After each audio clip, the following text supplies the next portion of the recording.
Welcome to this tutorial on how to change the name of your YouTube channel. In this video, I'll guide you through the simple steps to customize your channel name. Let's get started. To begin, go to the YouTube homepage and locate the circle at the top right corner of your screen. Click on it, and a drop-down menu will appear.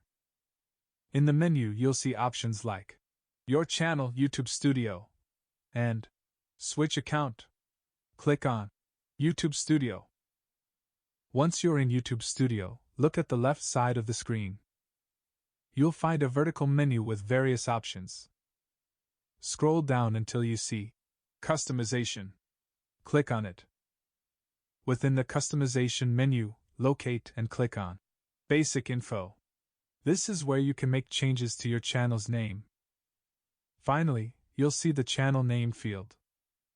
Click on it, erase the current name, and type in your desired new name for the channel. And there you have it! Changing the name of your YouTube channel is as simple as following these steps. Feel free to explore other customization options in YouTube Studio to enhance your channel even further. If you found this tutorial helpful, don't forget to like, share, and subscribe for more helpful content.